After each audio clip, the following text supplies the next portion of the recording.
Hello students, good morning. ये इससे पहले वाली जो क्लास थी हमारी, उसमें हमने जन्मजात प्रतिरक्षा और उसके अवरोधक के बारे में पढ़ना प्रारंभ किया था। इस पहले वाली क्लास से रिलेटेड अगर आपको कोई किसी भी प्रकार की समस्या है तो वो समस्या या जो डाउट है आपका वो आप कमेंट कर सकते हो मुझे। व्हाट्सएप ग्रुप जो है उसमें आप मैसेज कर सकते हो कि सर ये चीज़ समझ में नहीं आई है। कोचिंग का अपन ने ग्रुप बना रखा है, उस ग्रुप पे आप मैसेज कर सकते हो कि सर मुझे ये टॉपिक या ये जो वर्ड है ये समझ में नहीं आ रहा है। उसको मैं अगले दिन की क्लास जैसे ही शुरू होगी तो शुरू होने से पहले मैं आपको उसके बारे में एक बार और क्लियर कर दूँगा। इससे पहले वाली क्लास में हमने जन्मजात प्रतिरक्षा के बारे में पढ़ा था, बताया था ऐसी प्रतिरक्षा जो जन्म से ही हमें प्राप्त हो जाती है जन्मजात प्रतिरक्षा कहलाती है। और उसके अवरोध हमने शुरू किए थे कि जन्मजात प्रतिरक्षा के रूप में कुछ अवरोधक है जो रोगाणु को शरीर में प्रवेश करने से रोक रहे थे। एक बार उस अवरोधक को मैं लिखता हूँ और एक बार और समझाता हूँ। तो 3 अवरोधक थे हमारे। पहला भौतिक अवरोधक,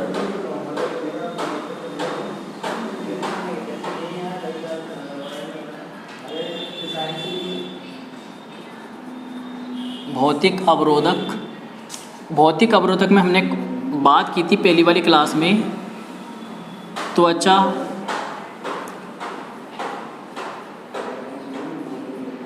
पक्षमाप, कशाप के बारे में। और एक और चीज़ और एक ऐड करनी इसमें, इसको आज मैं समझाऊंगा, वो है श्लेष्मा। रासायनिक अवरोधक,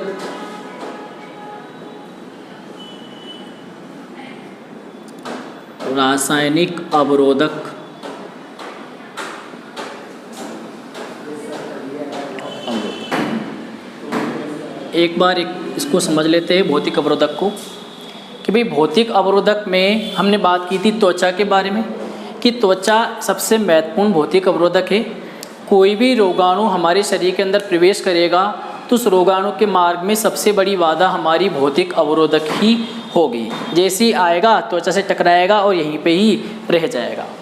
ऐसा तो है नहीं त्वचा को भेद करके अंदर चला जाएगा। तो त्वचा ने रोगाणु को अंदर जाने से बचा लिया, लेकिन रोगाणु बड़ा शातिर था। रोगाणु ने क्या कहा, छिद्रों के थ्रू जाने का सोचा कि मैं छिद्रों के थ्रू, नाक के थ्रू, मुंह के थ्रू, कान के थ्रू, जनन छिद्रों के थ्रू अंदर चला जाऊं। तो माना कि भाई नाक के अंदर से जा रहा है, नाक में से अगर रोगाणु अंदर जा रहा है तो नाक में क्या मिलेंगे हमको, छोटे छोटे रोम होते हैं, बड़े बड़े बाल भी होते हैं, छोटे छोटे बाल भी होते हैं। उनको हम क्या कहते हैं, उनको कहते हैं पक्षमाभ और कशाभ। ये क्या करेंगे, जैसे रोगाणु तेज स्पीड से आएगा, बालों से टकराएगा, टकराने के बाद वहीं पे ही रह जाएगा, आगे अंदर नहीं जा पाएगा। तो बालों ने भी रोक लिया।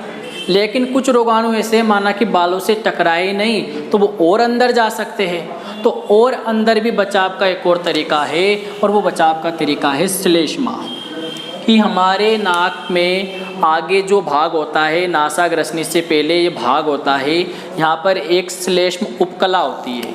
मतलब जैसे कि नाक का जो भाग है हमारा, तो यहाँ पर एक श्लेष्म उपकला होती है ऐसी।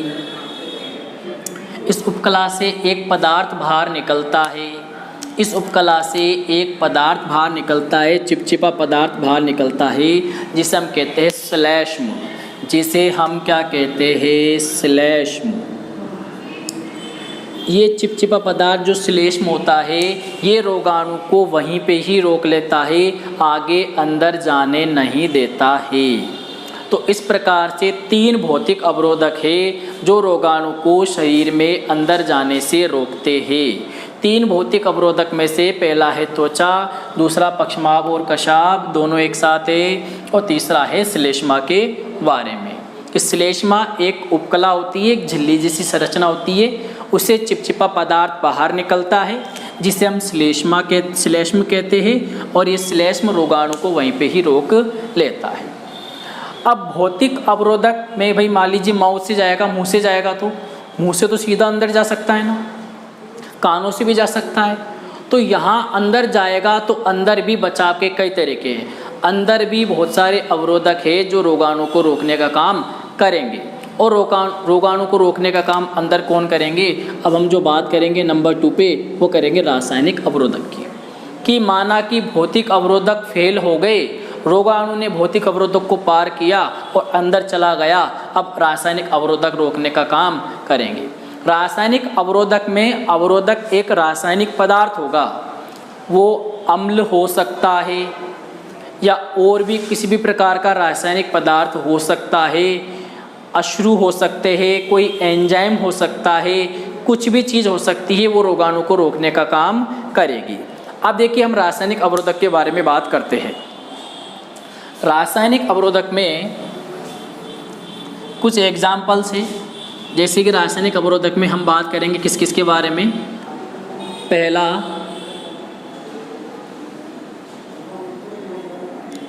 आमाशय में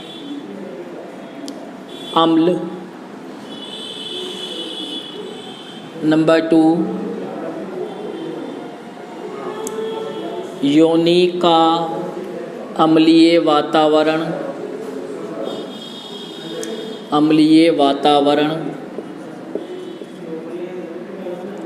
नंबर 3 लार 4 अश्रु मतलब आंसू और 5 पसीना। ये सभी रासायनिक अवरोधक है।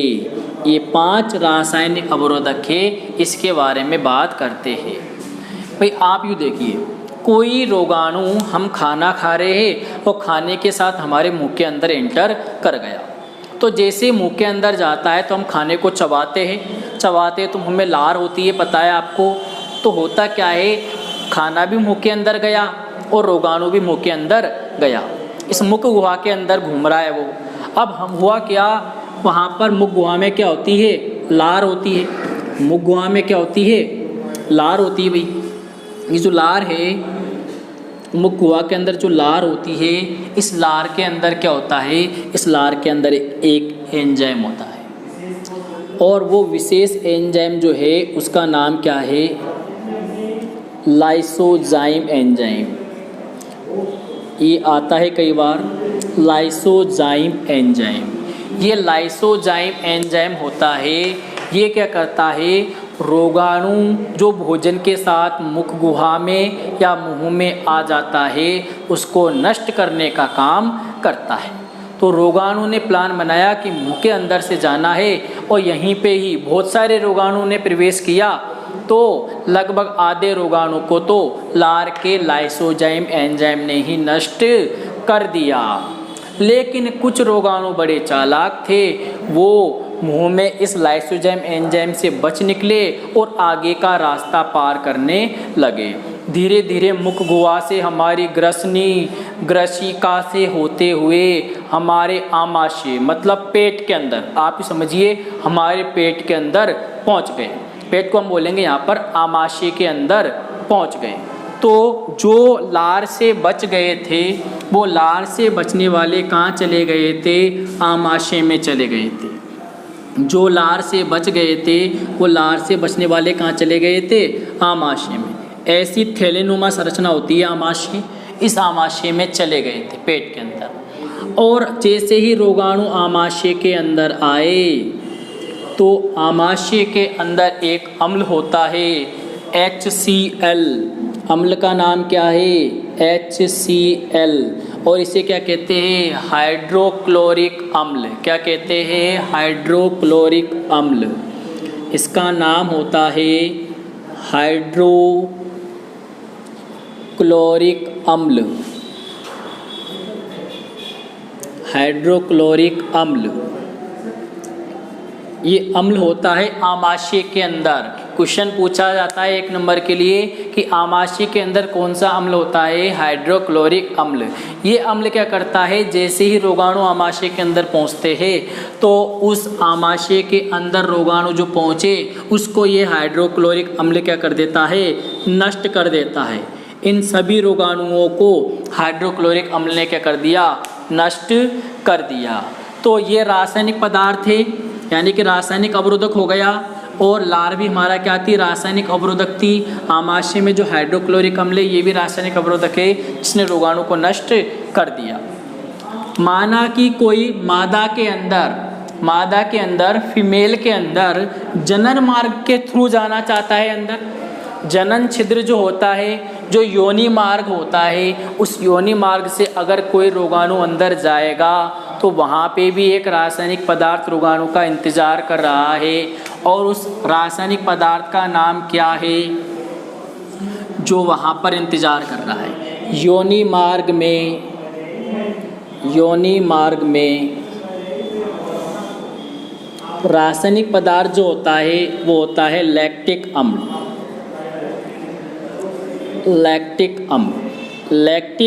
होता है।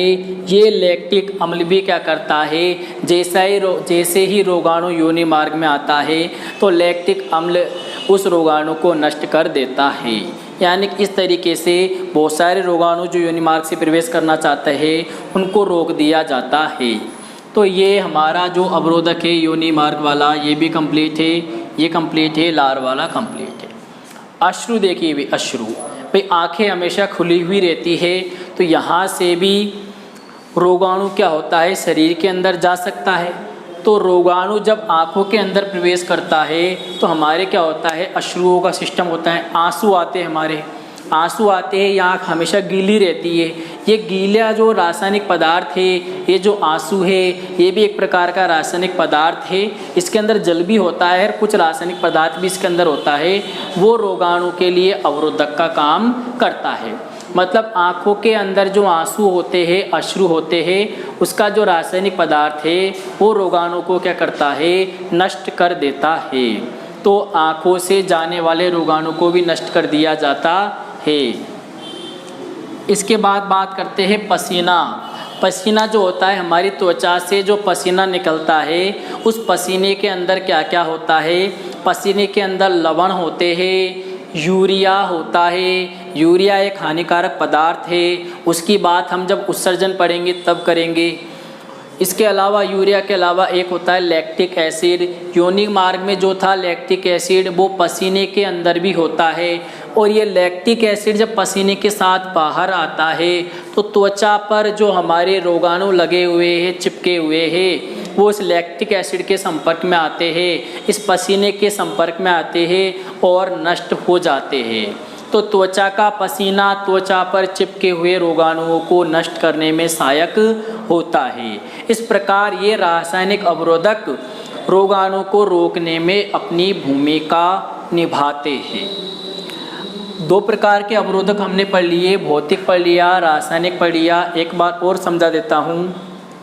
लार, जैसे रोगाणु मुख से प्रवेश करना चाहेगा तो लार मिलेगी। लार के अंदर लाइसोजाइम एंजाइम होता है, वो रोगाणु को नष्ट कर देगा। जो रोगाणु लाइसोजाइम एंजाइम से बच जाएंगे वो पेट के अंदर, आमाशय के अंदर जाएंगे तो वहाँ पर भयानक हाइड्रोक्लोरिक अम्ल मिलेगा, वो रोगाणुओं को नष्ट कर देगा। योनि मार्ग के थ्रू अगर कोई रोगाणु प्रवेश करना चाहेगा तो वहाँ पर लैक्टिक अम्ल होगा, वो रोगाणु को नष्ट कर देगा।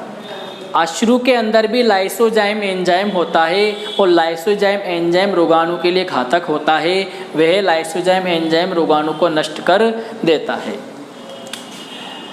पसीने के बारे में बात करें तो मैंने कहा पसीना जो त्वचा छिद्रों से बाहर निकलता है, उसके अंदर लवण होते हैं, लैक्टिक अम्ल होता है, वो त्वचा पर चिपके हुए रोगाणु को क्या कर देता है, नष्ट कर देता है। इस प्रकार ये रासायनिक अवरोधक भी क्या हुआ, कंप्लीट हुआ। तो भौतिक अवरोधक हमने पढ़ा, रासायनिक अवरोधक हमने पढ़ा। अब इनके बाद हम जो बात करेंगे वो करेंगे किसकी, कोशिकीय अवरोधकों की। एक बार मैं पूरा रफ कर देता हूँ। अब बात करते हैं नंबर 3 पर, कोशिकीय अवरोधकों की।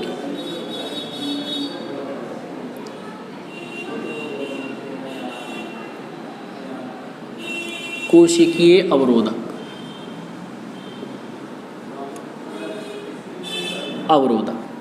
अब देखिए कोशिकीय अवरोधक क्या होता है। ये कोशिकीय अवरोधक में होती है कोशिका।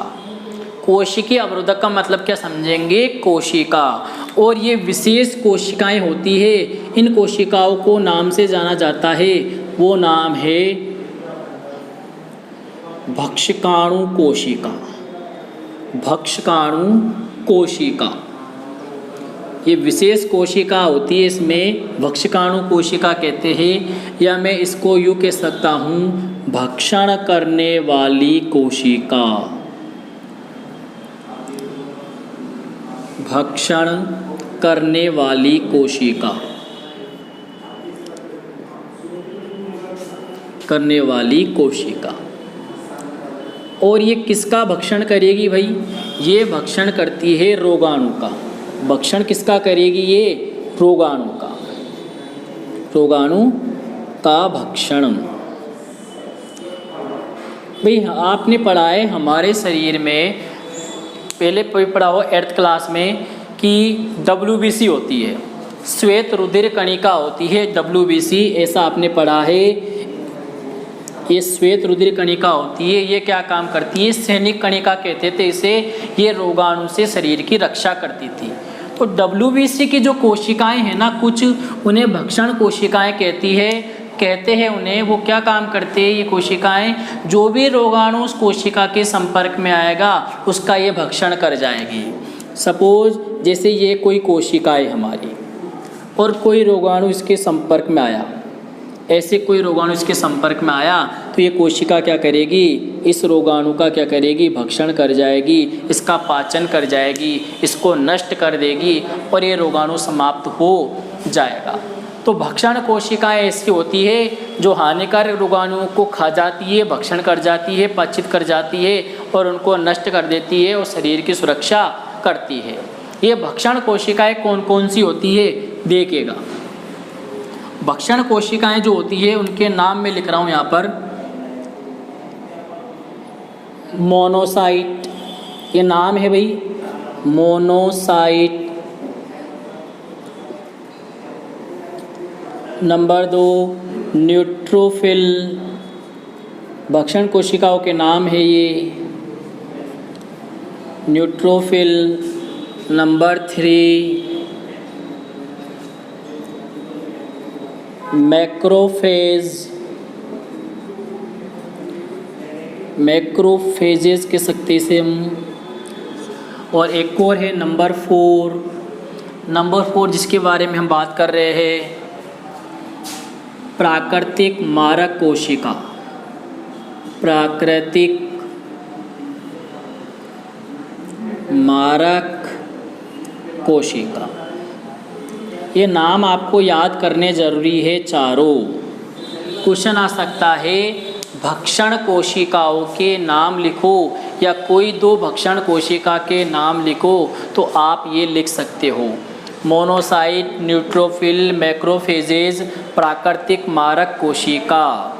ये भक्षण कोशिकाएं हैं और ये भक्षण कोशिकाएं क्या करती है? रोगाणु का भक्षण करने का काम करती है, डाइजेस्ट करने का काम करता है। जो भी रोगाणु शरीर के भीतर प्रवेश कर जाता है, ये कोशिकाएं उन रोगाणुओं को क्या करती है? भक्षण करती जाती है और उनको समाप्त करने का काम करती है। तो कोशिकीय अवरोधक के अंदर हम भक्षाणु कोशिकाओं के बारे में पढ़ेंगे। भक्षाणु कोशिकाएं क्या होती है? जो रोगाणु का भक्षण करने वाली होती है। और ये भक्षाणु कोशिकाएं कौन कौन सी है? मोनोसाइट, न्यूट्रोफिल, मैक्रोफेजेज, प्राकृतिक मारक कोशिकाएं। आप चाहो तो इसका स्क्रीनशॉट ले सकते हो।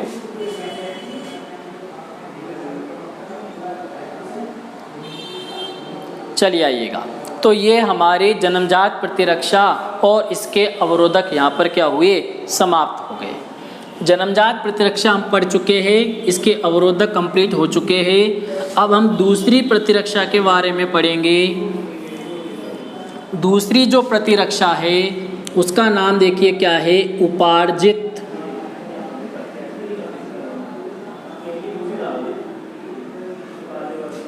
प्रतिरक्षा। इसे अनुकूलित प्रतिरक्षा भी कहते हैं और इसे विशिष्ट प्रतिरक्षा भी कहते हैं। इसे अनुकूलित प्रतिरक्षा भी कहते हैं और विशिष्ट प्रतिरक्षा भी कहते हैं। क्या होती है ये? ऐसी प्रतिरक्षा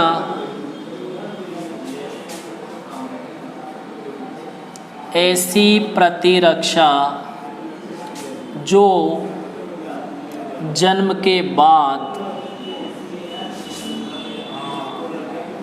ऐसी प्रतिरक्षा जो जन्म के बाद प्राप्त होती है, जन्म के बाद प्राप्त होती है। ऐसी प्रतिरक्षा जो जन्म के बाद प्राप्त होती है उपार्जित प्रतिरक्षा होती है। ये कब बनती है?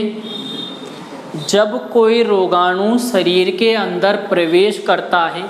जन्म हुआ उसके बाद कोई रोगाणु शरीर के अंदर प्रवेश कर गया, रोगाणु अंदर प्रवेश करेगा, हमें नुकसान पहुंचाना चाहेगा, तो उस रोगाणु को नष्ट करने के लिए शरीर के अंदर कुछ प्रतिरक्षी पदार्थ बनते हैं।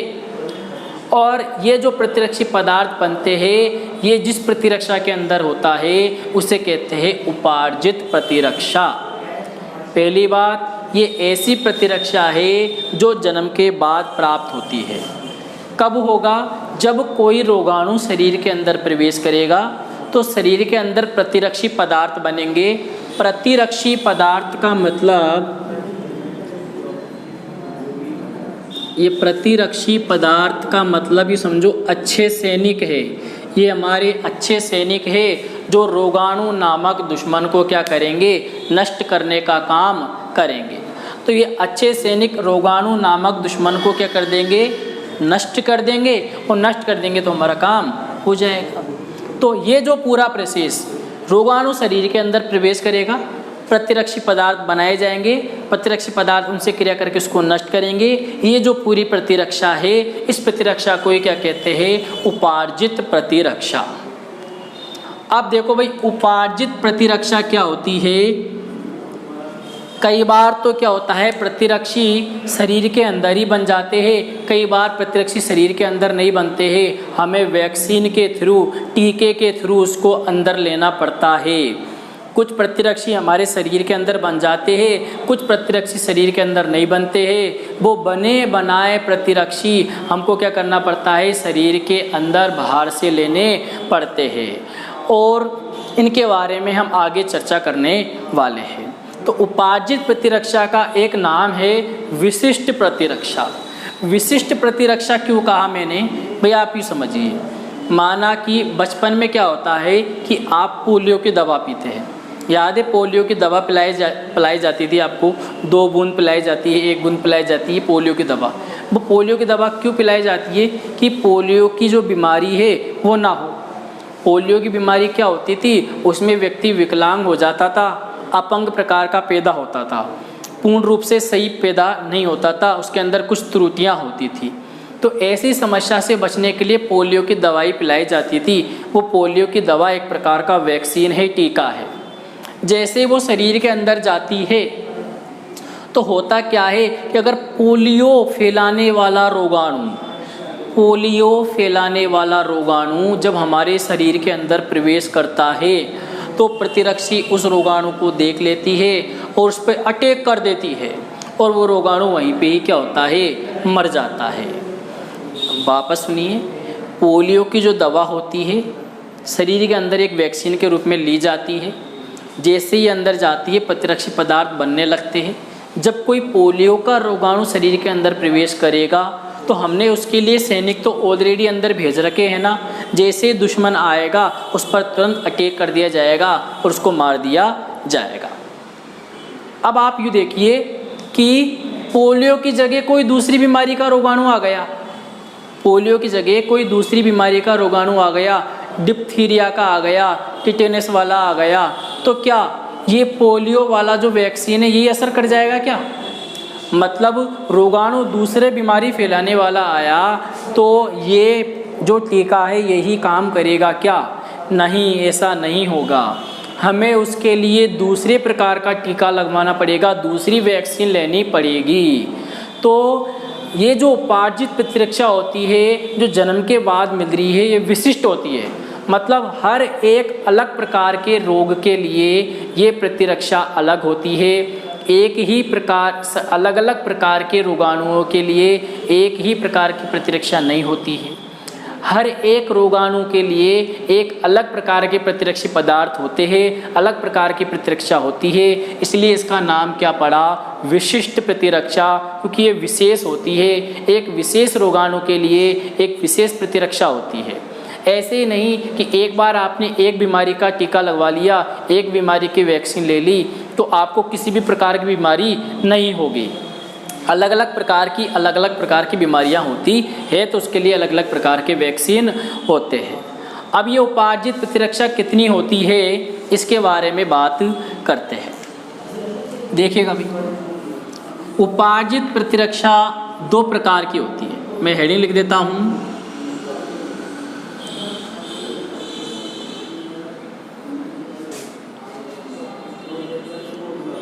उपार्जित प्रतिरक्षा के प्रकार, परिभाषा समझा दी, अब प्रकार समझते हैं। उपार्जित प्रतिरक्षा के प्रकार। उपार्जित प्रतिरक्षा 2 प्रकार की होती है।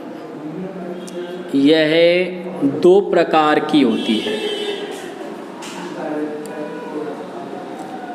2 प्रकार की होती है।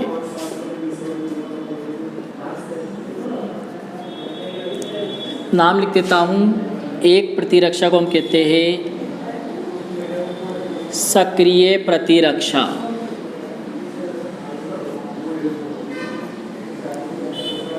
और एक का नाम है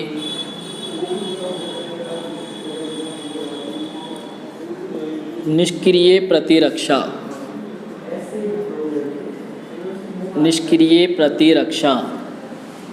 उपार्जित प्रतिरक्षा क्या होती है, ऐसी प्रतिरक्षा जो जन्म के बाद प्राप्त होती है।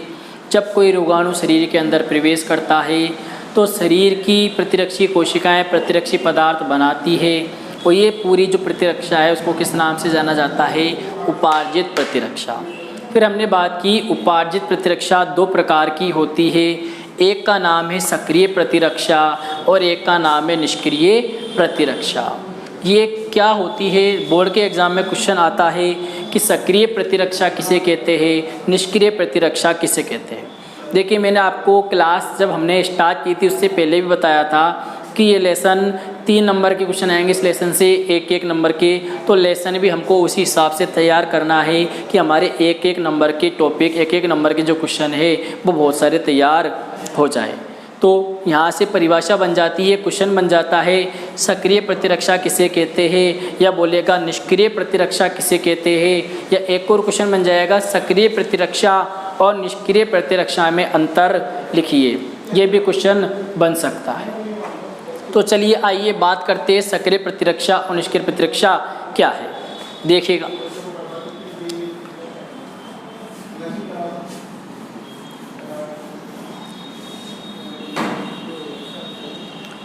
सक्रिय प्रतिरक्षा पहले नंबर में जिसकी चर्चा होगी वो है सक्रिय प्रतिरक्षा।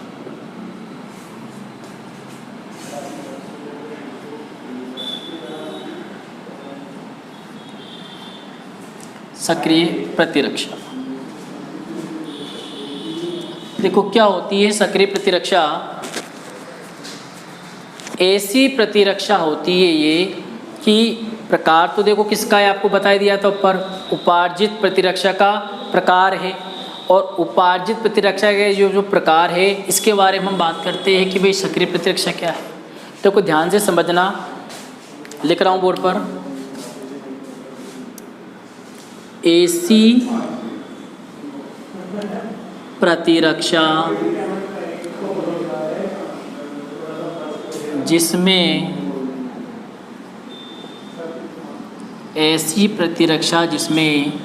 प्रतिजन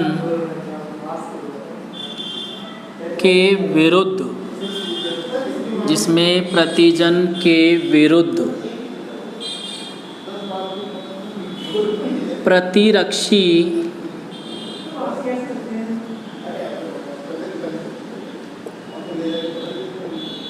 पदार्थों का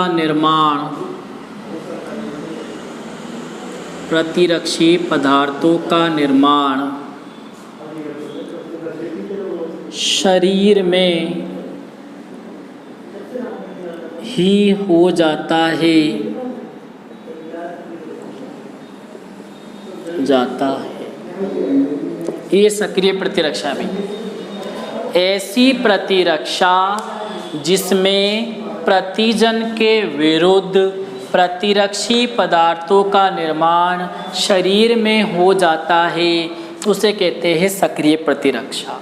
मतलब कोई रोगाणु हमारे शरीर के अंदर आया, ये जो प्रतिजन नाम आप देख रहे हो, ये प्रतिजन एक रोगाणु समझ सकते हैं। प्रतिजन का मतलब क्या है? रोगाणु।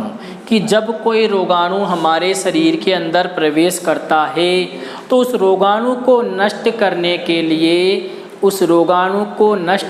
के लिए जब प्रतिरक्षी पदार्थ का निर्माण, प्रतिरक्षी पदार्थ का मतलब है अच्छे सैनिक का निर्माण शरीर में ही हो जाता है, तो इसे कहते हैं सक्रिय प्रतिरक्षा। भाई रोगाणु शरीर के अंदर प्रवेश किया और रोगाणु को मारने के लिए, रोगाणु को नष्ट करने के लिए जो प्रतिरक्षी पदार्थ है, मतलब अच्छे सैनिक है, वो शरीर के अंदर ही बन गए, तो इस चीज़ को हम क्या कहते हैं? सक्रिय प्रतिरक्षा। अब निष्क्रिय प्रतिरक्षा क्या है, उसके बारे में हम जो चर्चा करेंगे वो आप नेक्स्ट क्लास में करेंगे। 2 क्लासें हो गई है। इससे रिलेटेड अगर आपको किसी भी प्रकार की समस्या है तो आप कोचिंग के ग्रुप में मैसेज टाइप कर सकते हैं। नेक्स्ट क्लास स्टार्ट होने से पहले मैं आपको उस समस्या के बारे में क्लियर कर दूंगा। धन्यवाद।